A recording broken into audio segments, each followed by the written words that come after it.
திருச்சிற்றம்பலம். தென்னாருடைய சிவனை போற்றி, எந்நாட்டவருக்கும் இறைவா போற்றி. அனைவருக்கும் வணக்கம். நாம இன்னைக்கு 2025ஆம் ஆண்டு மே மாதம் 14ஆம் தேதி மாறக்கூடிய குரு பெயர்ச்சியினுடைய பலன்களை பத்தி தான் பார்க்க போறோம். அதற்கு முன்னாடி நம்மளுடைய சேனலை சப்ஸ்கிரைப் பண்ணிக்கோங்க. மே மாதம் 14ஆம் தேதி குரு பகவான் ரிஷப ராசியிலிருந்து மிதுன ராசிக்கு பெயர்ச்சி ஆகிறார். 5 ராசிகளுக்கு மிகப்பெரிய யோகத்தை வாரி வழங்க போறார். அதுல பாத்துட்டீங்கன்னா உங்களுக்கு துலாம், தனுசு, கும்பம், ரிஷபம் மற்றும் சிம்மம் இந்த 5 ராசிகளுக்கு மிகப்பெரிய அதிர்ஷ்டங்களையும், மீதி இருக்கக்கூடிய ராசிகளுக்கு ஒரு மத்தியமமான ஒரு அமைப்பையும் நிச்சயமாக ஏற்படுத்தி கொடுப்பாரு அப்படிங்கிறது உண்மை. குரு அப்படின்னு சொல்லக்கூடியவர் முழுக்க முழுக்க அவர் ஒரு சுப கிரகம். யாருக்கும் பெரிய அளவுக்கு கெடுதலை செய்வதில்லை. 6ஆம் இடத்துல, 8ஆம் இடத்துல, 12ஆம் இடத்துல மறைந்தாலும் கூட ஒரு பிரச்சனைகளை கொடுத்து பின்பு நன்மைகளை கொடுப்பார் அப்படிங்கறத உண்மையை தவிர, குருவை பொறுத்த வரைக்கும் குரு பயிற்சி ஆகிறாரு அப்படின்னாலே அதீத நன்மைகளை தான் நமக்கு தரப்போகிறார் அப்படிங்கறத நம்ம மனசுல நினைச்சுக்கணும். அடுத்தது பாருங்க, மிதுன ராசிக்கு மட்டும் என்ன பண்ணுவாருன்னா, உங்க ராசிக்குள்ள வரும் பொழுது உங்களுடைய கெட்டது எல்லாத்தையுமே விலக்கி, கெட்ட சேர்க்கைகள், கெட்ட நண்பர்கள், கெட்ட தொடர்புகள் எல்லாத்தையுமே விலக்கி உங்களுக்கு நன்மைகளை மட்டுமே பெற்றுக் கொடுப்பார் அப்படிங்கிறது தான் இந்த குரு பயிற்சியினுடைய முழு பலன் ஆகும். அதே போல குரு ஒரு இடத்துக்கு மாறும் பொழுது அந்த வீட்டினுடைய அந்த கிரக நிலைகள், அது மட்டும் இல்லாம அந்த துறைகள் எல்லாமே புகழடையும், பெயர் வாங்கும். அதே போல அதுல இருக்கக்கூடிய திறமைகள் மூலமாக பரிசுகளும் பாராட்டுகளும் கிடைக்கும் அப்படிங்கறத பாத்துக்கலாம்.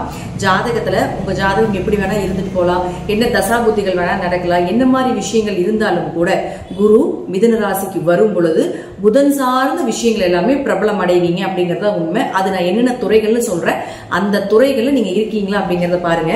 அதுல கல்வித்துறை, ஸ்கூல் சம்பந்தப்பட்ட விஷயங்கள், இன்ஸ்டிடியூட் சம்பந்தப்பட்டது, காலேஜ் சம்பந்தப்பட்ட கல்வித்துறைகள் அனைத்துமே பிரபலமாகும். தபால் துறை, தகவல் தொடர்பு துறைகள், சுற்றுலாத்துறை, போக்குவரத்து துறை, கம்ப்யூட்டர் சார்ந்த துறைகள், பினான்ஸ் சம்பந்தப்பட்டது, ஐடி துறை சம்பந்தப்பட்டது, புதிய புதிய கண்டுபிடிப்புகள் சம்பந்தப்பட்டது, ஜோதிடம், ஆன்மீகம் சம்பந்தப்பட்டது, கலைகள் சம்பந்தப்பட்டது, அதிலே கலைகளிலும் முக்கியமானது நகைச்சுவைகள் சம்பந்தப்பட்டது, திருநங்கைகள் சம்பந்தப்பட்டது. இது எல்லா துறையிலும் இருக்கக்கூடியவர்களும் பிரபலம் ஆவாங்க.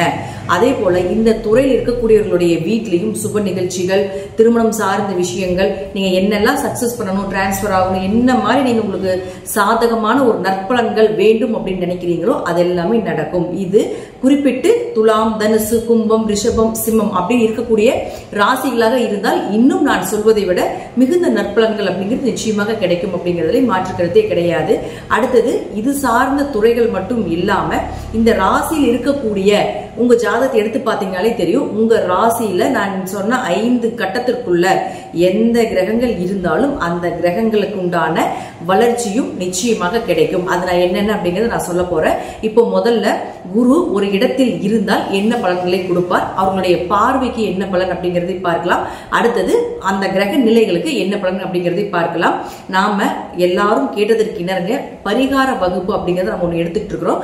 அது கீழே டிஸ்கிரிப்ஷன் பாக்ஸ்ல வாட்ஸ்அப் லிங்க் கொடுத்துருக்கிறோம். இது ரொம்ப எளிமையான விஷயங்கள், பொதுவான பரிகாரங்களாக, வழிபாடுகளாக இல்லாம அனைத்துமே கோவில் வழிபாடுகள், நீங்களே செய்து கொள்ளக்கூடிய ஒரு எளிமையான பரிகார வகுப்பு இது. இதுல 60க்கும் மேற்பட்ட நீங்களே தெரிந்து கொண்டு எளிமையாக செய்யக்கூடிய ஒரு விஷயங்களாக இருக்கும். இது ஜோதிடர்களுக்கு உண்டான சூட்சமமான பரிகார வகுப்பு.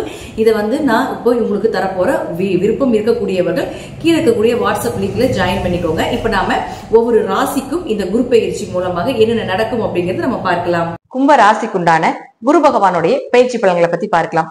கும்ப ராசிக்கு 7.5 சனினால இந்த ஜென்ம சனி அதுலயும் பாத்தீங்கன்னா ரொம்ப பாடாப்படுத்தி எடுத்திருக்கும். ஒரு மருந்து மாதிரி குரு வரப்போகிறார். ஏன் அப்படின்னா உங்க சனி பகவான் உங்க ராசியிலிருந்து மீன ராசிக்கு போயிடுவார். அப்ப கரெக்டா குரு உங்க ராசியை பார்ப்பார்.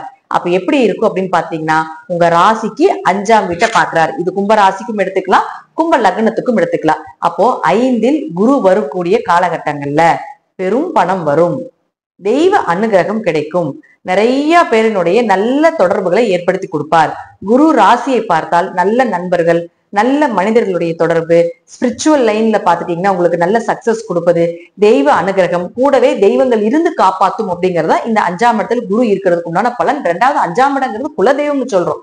அப்ப குலதெய்வம் இந்த வருடம் முழுவதும் உங்களுக்கு உதவி செய்யும், குலதெய்வம் இந்த வருடம் முழுவதும் உங்க கூட இருக்கும் அப்படிங்கறதையும் நம்ம எடுத்துக்கலாம். இந்த 7.5 சனி மூலமாக நிறைய இழந்திருந்தாலும் கூட இந்த 2ஆம் அதிபதினு சொல்லக்கூடிய குரு 5ஆம் வீட்டுக்கு வரும் பொழுது 2ங்கிறதா பண வரவு, 2ஆம் இடம் தான் அப்படிங்கிறது பாத்தீங்கன்னா பொருளாதார வளர்ச்சி. அப்போ ஒருத்தர் பொருளாதாரம் பணம் இருந்தாலும் ஒரு நிம்மதி இருக்கும் இல்லையா? அப்ப அவர் 5ஆம் வீட்டுக்கு வரும் பொழுது நிச்சயமாக உங்களுக்கு இந்த வருடம் முழுவதும் பண வரவு பொருளாதார வளர்ச்சி உண்டு. அப்ப அவரே 11ஆம் அதிபதியாகி 5க்கு வரும் பொழுது அதீத லாபங்களை ஏற்படுத்தி கொடுப்பார்.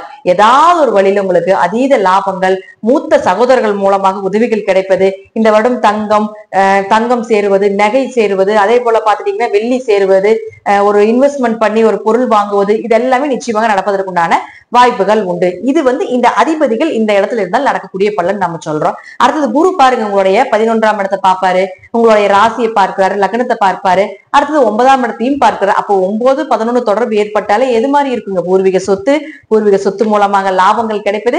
இது போல இந்த வருடம் முழுவதும் உங்களுக்கு இந்த குரு மூலமாக நல்ல லாபத்தையும் நல்ல வளர்ச்சியை கொடுக்கக்கூடிய அமைப்பை தான் இந்த குரு பகவான் கொடுக்க போகிறார். அடுத்தது பாருங்க, உங்களுடைய ராசிக்கு இதெல்லாமே ஒரு பொதுவா கொடுத்தாலும் கூட இப்ப நான் சொல்லக்கூடியது படி இந்த சார்ட்ல இருக்கக்கூடிய ஸ்டார் போட்டு இருக்கக்கூடிய கட்டங்கள்ல உங்க ஜாதகத்துல என்னென்ன கிரகங்கள் இருக்குன்னு பாருங்க. அது ரீதியாக உங்களுக்கு நன்மைகளை நிச்சயமாக ஏற்படுத்தி கொடுப்பார். இப்போ முதல்ல சனி பகவான். இந்த சனி பகவான் இந்த ஸ்டார் போட்டு இருக்கக்கூடிய கட்டங்கள்ல எங்க இருந்தாலும் சரி, பெயர், புகழ், மதிப்பு, ஒரு இடமாற்றம், ஒரு ப்ரமோஷன் கிடைப்பது, ஒரு டிரான்ஸ்பர் கிடைப்பது, இதெல்லாமே ஏற்படுத்தி கொடுப்பார். இத்தனை நாள் உங்களுக்கு ஏழரை சனியெல்லாம் அவமானப்படுத்தி இருப்பாங்க, அசிங்கப்படுத்தி இருப்பாங்க, தலை குனிஞ்சிருப்பீங்க. ஆனால் சனி குருவை பார்க்கக்கூடிய காலகட்டத்தை பிரம்மகத்தி தோஷம்னு சொல்லுவோம். ஆனா உங்களுக்கு சனி லக்னாதிபதியாக இருக்கிறதுனால பெயர் புகழை கொடுக்காம போகவே மாட்டார். அப்ப அவரே உங்களுக்கு 12ஆம் அதிபதியும் ஆகிறதுனால உங்களுக்கு பயணத்தின் மூலமாக பணவரவு, நன்மைகள், கணவன் மனைவிக்குள்ள அந்யூன்யமாக இருப்பதற்குண்டான வாய்ப்புகள், அதே போல 12ஆம் இடம் அப்படிங்கிறது பாத்தீங்கன்னா தீர்த்த யாத்திரை சொல்றோம். அப்ப தீர்த்த யாத்திரை செய்வது, கோவில் கட்டுமான பணிக்கு உதவுவது, இது போல விஷயங்கள் எல்லாமே நிச்சயமாக ஏற்படுத்தி கொடுப்பார். அடுத்தது பாருங்க செவ்வாய். இந்த செவ்வாய் அப்படின்னு சொல்லக்கூடியவர் 3 மற்றும் 10ஆம் அதிபதி. இவரை குரு பார்த்தால், குரு செவ்வாயை பார்த்தால் பொதுவா சொல்லக்கூடிய பலன் என்னன்னு பாத்துட்டீங்கன்னா குரு மங்கள யோகம், வீடு மனை சொத்து சுகங்கள் வாங்குவது, வண்டி வாகனங்கள் வாங்குவது, உயர் பதவிகள் கிடைப்பது, சூப்பர்வைசிங் பண்றதுக்கு உண்டான அமைப்பு, ஒரு இடத்துல இருந்து இன்னொரு இடமாற்றம் பண்றது, ஒரு ஸ்டேஜ் ஒரு படி அதிகமா வர்றது, இதெல்லாமே குரு செவ்வாயை பார்த்தால் நடப்பதற்குண்டான வாய்ப்புகள் உண்டு. இது பொதுவா நடக்கும். அதே போல உங்க ராசிக்கு அவர் 3 மற்றும் 10ஆம் அதிபதி ஆகிறதுனால நிச்சயமாக காரியங்கள் கைகூடி வருவது, நண்பர்கள் உறவினர்கள் மூலமாக உதவிகள் கிடைப்பது, அதே போல அவரே உங்களுக்கு 10ஆம் அதிபதியாக இருக்கிறதுனால 10ஆம் இடம் அப்படிங்கிறது தொழில் மட்டும் கிடையாது, கர்மாவை சொல்லக்கூடியது. உங்க முற்பிறவியினுடைய கர்ம மூட்டை என்ன அப்படிங்கறத பார்க்கறதா அந்த 10ஆம் இடமும் 10ஆம் இடத்து அதிபதியும். அப்ப அவர் செவ்வாயா இருக்கிறதுனால உங்க ஜாதகத்துல பாத்தீங்கன்னா இந்த தோஷங்கள் இருக்குங்க, இந்த மாதிரி நீங்க நிறைய விஷயங்கள் இருக்குது, இந்த பரிகாரம் பண்ணணும் அப்படிலாம் சொல்லிட்டு இல்லைங்களா? இந்த காலகட்டங்கள்ல செவ்வாயை குரு பார்க்கக்கூடிய காலகட்டங்கள்ல நீங்க போய் வழிபாடோ பரிகாரங்களோ பண்ணீங்கன்னா நிச்சயமாக அது பழிப்பதற்குண்டான வாய்ப்புகளும் அதீத நன்மைகளையும், உங்களுடைய பாவங்கள் விலகி அது யோகமாக மாறுவதற்குண்டான வாய்ப்பையும் ஏற்படுத்தி கொடுப்பார். அதே போல 10ஆம் இடம் அப்படிங்கிறது தொழிலையும் சொல்றதுனால தொழில நல்ல லாபங்கள், புதிய தொழில் தொடங்குவதற்குண்டான வாய்ப்புகள், ஒரு தொழில் மாற்றங்கள், தொழில்ல புதிய நண்பர்களுடைய தொடர்பு, புதிய கிளைகள் ஏற்படுத்திக் கொள்வது, தொழில்ல ஒரு வளர்ச்சி அப்படிங்கிறது நிச்சயமாக நடந்தே தீரும் அப்படிங்கிறது மாற்றம் இல்லை. அடுத்தது சுக்கிரன். இந்த சுக்கிரன் யார்? உங்க ராசிக்கு 4 மற்றும் 9ஆம் அதிபதி. தாய் மற்றும் தந்தை இவங்க இருவருமே உங்களுக்கு சுக்கிரன் தான் கொடுக்க போகிறார். அப்போ பொதுவா பாருங்க, குரு சுக்கிரனை பார்த்தால், குரு சுக்கிரனை ஜாதகத்துல பார்த்தாலே கோடீஸ்வர யோகம்னு சொல்லுவோம். சேர்க்கையோ பார்வையோ இதுதான் கண்டிப்பாக இந்த பிறவில உங்களுக்கு பணத்துக்கு குறைவே இருக்காது. தெய்வ கடாட்சம் உள்ளவங்க, லட்சுமி கடாட்சம் உள்ளவங்க, லக்ஸரியா வாழக்கூடியவங்க, எங்க போனாலும் பெயர் புகழோட இருப்பாங்க. விழுந்தாலும் கூட உடனே எழுந்து வரக்கூடிய தன்மை இந்த குரு சுக்கிரனை பார்த்தால் கிடைக்கும் அப்படிங்கிற அமைப்பு பொதுவா ஒரு அமைப்பு இருந்தாலும் கூட ஜாதகத்துல உங்களுக்கு குரு இந்த காலகட்டங்களை பார்த்து விட்டால் நிச்சயமாக தாயினுடைய சொத்துக்கள், தந்தை சொத்துக்கள், பூர்வீக சொத்துக்கள், அவர்கள் மூலமாக வரக்கூடிய உதவிகள், நன்மைகள் இதெல்லாமே கிடைக்கும். வீடு, சொத்துக்கள், வண்டி வாகன யோகங்கள், தனிப்பட்ட முறையில நீங்க வாங்குவதற்குண்டான வாய்ப்புகள், நல்ல ஆரோக்கியம், தாய் தந்தையருக்கு மருத்துவ செலவுகள் குறைவது, இதெல்லாமே ஏற்படுத்தி கொடுப்பார்.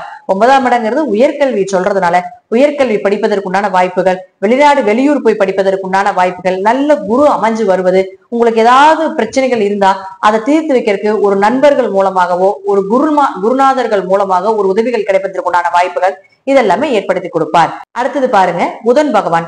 இந்த புதனை குரு பார்த்து விட்டால் நிச்சயமாக உங்களுக்கு குழந்தை பிறப்பதற்குண்டான வாய்ப்புகள், குல தெய்வத்தினுடைய அனுகிரகம், குடும்ப ஒற்றுமை. ரொம்ப வருஷமா குலதெய்வம் தெரியாம இருக்கு, குலதெய்வம் தெரிஞ்சும் எங்களால் வழிபாடு பண்ண முடியல, குலதெய்வ கோயிலுக்கு போனாலே பிரச்சனையா இருக்குது, என்ன பிரச்சனைனே தெரியல அப்படின்னு நிறைய குலதெய்வம் சார்ந்த குறைகள் இருந்தால் நிச்சயமாக இந்த புதனை குரு பார்த்து விட்டால், இந்த குருவை தொடர்பு ஏற்படுத்தி கொண்டு விட்டால் நிச்சயமாக உங்களுக்கு இந்த வருடம் குல தெய்வம் உங்க வீட்டுல வாசம் பண்ணும், குல தெய்வத்தினுடைய அனுகிரகம் கிடைக்கும், குல தெய்வம் தோஷம் விலகி அது யோகமாக மாறும், குடும்பத்துல குழந்தை பிறப்பதற்குண்டான வாய்ப்புகள், குடும்ப ஒற்றுமை, அதிர்ஷ்டங்கள் பெறுகிறது, இதெல்லாமே ஏற்படுத்தி கொடுத்து விடுவார் இந்த குரு புதனை பார்க்கக்கூடிய காலகட்டங்கள்ல. அப்ப அவரே 8ஆம் அதிபதி ஆகிறாரு இல்லையா, அப்ப திடீர் பணவரவு, திடீர் அதிர்ஷ்டங்கள், விபரீத ராஜ யோகங்கள், பினாமி பணம், பிளாக் மணி வர்றது, ஷேர் மார்க்கெட் மூலமாக சிறிய உழைப்பு மூலமாக பெரும் பணம் வர்றது, இதெல்லாம் 8ஆம் இடம் தான். அப்ப இது எல்லாமே ஏற்படுத்தி கொடுக்கக்கூடிய காலகட்டங்கள் தான் இந்த குரு புதன் சேர்க்கை அப்படிங்கறத நம்ம சொல்றோம். அடுத்தது பாருங்க, உங்களுடைய ராசிக்கு 7ஆம் அதிபதினு சொல்லக்கூடிய சூரியன். இந்த சூரியன் அப்படின்னு சொல்லக்கூடியவர் இந்த ஸ்டார் போட்டுக்கக்கூடிய கட்டத்துல எங்க இருந்தாலும் சரி நிச்சயமாக திருமணம் நடந்தே தீரும். எதிர்பார்த்தபடி எதிர்பார்த்த வரன் நீங்க நினைத்து பார்க்கிறத விட நல்ல ஒரு யோகத்தை கொடுக்கக்கூடிய ஒரு குடும்பமாக இருப்பதற்குண்டான வாய்ப்புகளும் உண்டு. கண்டிப்பா திருமணம் நடந்தே தீரும். பார்ட்னர் போட்டு தொழில் பண்ணிட்டு இருந்தீங்கனாலும் கூட அதுல இருக்கக்கூடிய வம்பு வழக்குகள் எல்லாமே விலகி புதிய கிளைகளோ புதிய பிரான்ச்சஸோ அதுல இருந்து ஒரு புதிய புதிய வளர்ச்சிகள் அப்படிங்கிறது உங்க தொழில் ரீதியாக நடப்பதற்குண்டான வாய்ப்புகளும் உண்டு அப்படிங்கறதுல மாற்றம் கிடையாது. 7ஆம் இடங்கிறது வியாபாரம்னு சொல்றோம். அப்ப வியாபாரத்துல நல்ல லாபங்கள் கிடைப்பதற்குண்டான வாய்ப்புகள், அதீத பண வரவுக்குண்டான வாய்ப்புகள் இதெல்லாமே ஏற்படுத்தி கொடுத்து விடுவார். இது எல்லாமே ஜாதகத்துல தசாபுத்தி படி அப்படிங்கிறது ஒண்ணு இருக்கு. தசாபுத்தி கூட நல்லா இருந்தா நான் சொல்வதை விட 200 மடங்கு கூட உங்களுக்கு ஜாதகத்துல பலன் கிடைப்பது, நல்ல பலன் கிடைப்பதற்குண்டான வாய்ப்பையும் இந்த குரு ஏற்படுத்தி கொடுப்பார். நன்றி. மீண்டும் ஒரு நல்ல பதிவுல சந்திக்கலாம். திருச்சிற்றம்பலம், தில்லையம்பலம், ஸ்ரீ நரசிம்ம திருவிகளே சரணம்.